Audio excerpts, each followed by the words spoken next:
Hello friend, मेरा YouTube channel best maths में आप सभी का स्वागत है।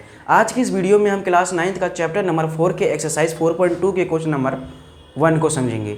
तो चलिए स्टार्ट करते हैं। क्वेश्चन नंबर जो हमारा 1 है क्या है, इसमें देखेंगे निम्नलिखित विकल्पों में से, ठीक है, जो निम्नलिखित हमें ये विकल्प दे रखे हैं 3, कौन सा विकल्प सत्य है और क्यों। इसमें हमें कारण भी बताना है।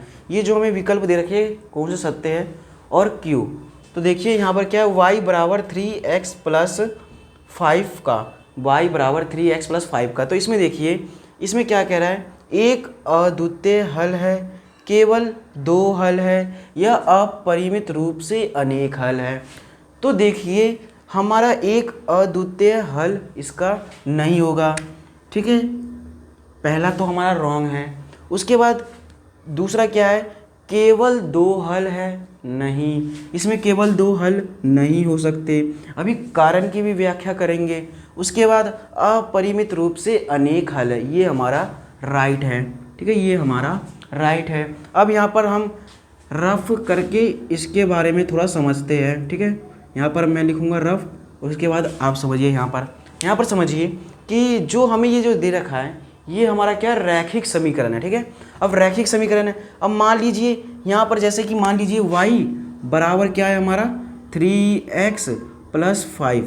अब y बराबर हम x की जगह कोई सा भी मान रख सकते हैं। जैसे कि मान लीजिए हमने x की जगह 1 रखा है, x बराबर 1 रखते हैं, तो यहाँ पर लिखेंगे 3 × 1 और प्लस 5, यानी कि y बराबर हो जाएगा 3 एकम 3, 3 और 5 8। तो देखिए यहाँ पर 8 आ गया y बराबर, ठीक है। या फिर x की जगह आप 2, 3, 4 या फिर माइनस की संख्या -1, -2, -3, या फिर आप y की जगह पर भी रख सकते हैं। y की जगह पर रख के फिर आप उसका x का मान निकाल सकते हैं। यानी कि आप यहाँ से समझिए कि इसके अपरिमित रूप से अनेक हल है, इसके अनेक हल हो सकते हैं। और आपको हमने पहले भी बताया है कि x और y का जो मान होता है वो निश्चित नहीं होता है, उसका जो मान होता है अनिश्चित होता है। इसीलिए ये जो है हमारा इसका अपरिमित रूप से अनेक हल होंगे, यानी कि अनंत तक इसके हल हो सकते हैं।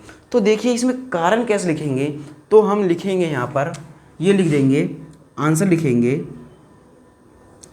हम लिखेंगे तीसरा जो है सही होगा, ठीक है। अब क्यों होगा उसके बारे में हम समझेंगे थोड़ा। अब तीसरा सही होगा, ठीक है।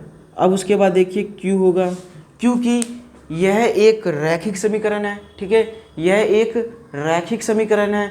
और जो रैखिक समीकरण है ना, वो जो हमारा रैखिक समीकरण है, एक रेखा पर इसके अपरिमित रूप से अनेक हल होंगे, यानी कि माइनस या प्लस, क्योंकि जो हमारी रेखा होती है वो अनंत तक होती है, इसीलिए इसके अपरिमित रूप से अनेक हल होंगे।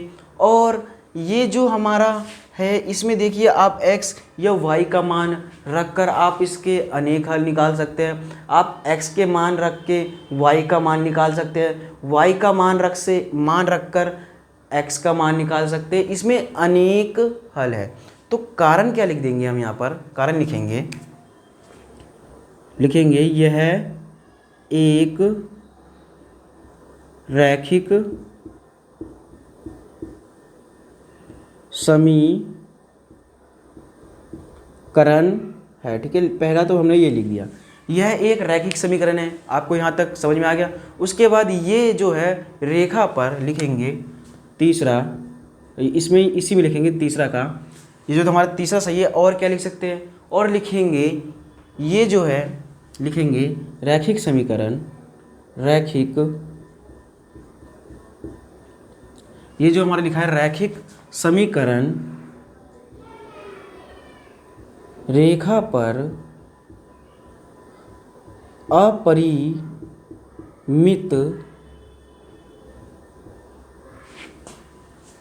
रैखिक समीकरण रेखा पर,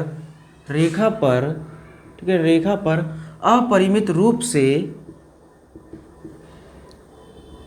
अनेक हल देंगे, ठीक है। क्या लिखे हमने अभी, इसका कारण ये सही होगा। सही क्यों होगा, आपने यहाँ पर रफ करके हमने आपको बता दिए। यानी सही इसलिए होगा, यानी कि x की जगह हम कुछ भी रख सकते हैं और y का मान निकाल सकते हैं, और y की जगह कुछ भी रख के हम x का मान निकाल सकते हैं। इसीलिए इसका जो है मान फिक्स नहीं होगा। ये जो हमारा चर दे रखा है x और y, ये निश्चित नहीं होकर अनिश्चित होंगे। ठीक है, उसके बाद देखिए सही होगा, यह एक तो रैखिक समीकरण है। ठीक है, ये हमारा क्या है, एक रैखिक समीकरण है। उसके बाद रैखिक समीकरण रेखा पर, यहाँ पर लिखा हुआ है, ठीक है, रैखिक समीकरण रेखा पर अपरिमित रूप से अनेक हल देंगे। जो हमारी एक रेखा होगी, ये हमारी एक रेखा है जो कि अनंत तक होती है। इस पे जो भी बिंदु होंगे, ठीक है, जो भी बिंदु होंगे वो रैखिक समीकरण के हल होंगे।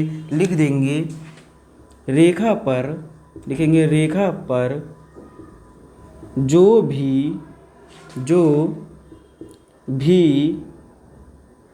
एक बिंदु होंगे उसके अनेक हल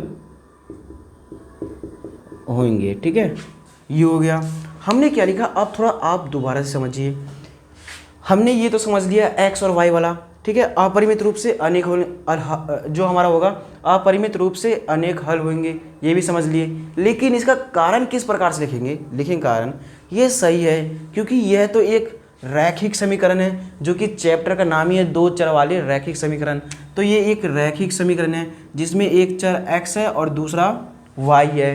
ठीक है, उसके बाद देखिए इसके, ये सही है क्योंकि यह एक रैखिक समीकरण है। उसके बाद रैखिक समीकरण जो है रेखा पर, जो हमारी रेखा होती है, ठीक है, ये कोई रेखा है जो अनंत तक होती है। ठीक है, इसके ऊपर इसके अनेक हल होंगे, यानी कि ये जो ये रेखा है, इस पर यदि किसी भी बिंदु का आप मान निकालेंगे तो उसके अनेक बिंदु के जो है अनेक हल निकलेंगे, और रेखा पर जो भी एक बिंदु होंगे उसके अनेक हल होंगे। यहाँ पर कोई सा भी बिंदु लीजिए और उसके अनेक हल होंगे।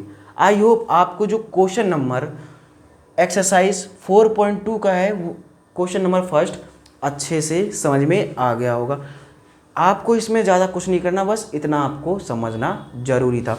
बस आप ये समझे या ना समझे, यदि आप ये नहीं समझे तो दोबारा इस वीडियो को रिपीट कीजिए और समझिए। यदि आप ये समझ गए तो बहुत बड़ी बात है, क्योंकि इसी से रिलेटेड जो है हमारा क्वेश्चन नंबर दूसरा भी कुछ इसी प्रकार का है, जो कि मान रख के हमें 3-4 सॉल्यूशन में निकालना है। ठीक है, आई होप आपको अच्छे से ये जो है 4.2 का क्वेश्चन नंबर फर्स्ट अच्छे से समझ में आ गया होगा। अब मिलेंगे हम नेक्स्ट वीडियो में, जब तक के लिए धन्यवाद, थैंक यू। और मेरे यूट्यूब चैनल बेस्ट मैथर को आप सभी सब्सक्राइब और लाइक कीजिए, ताकि जो हमारा वीडियो है वो ज़्यादा से ज़्यादा फैले और हमारे सब्सक्राइबर बढ़े और हम मोटिवेट होते रहे। Thank you.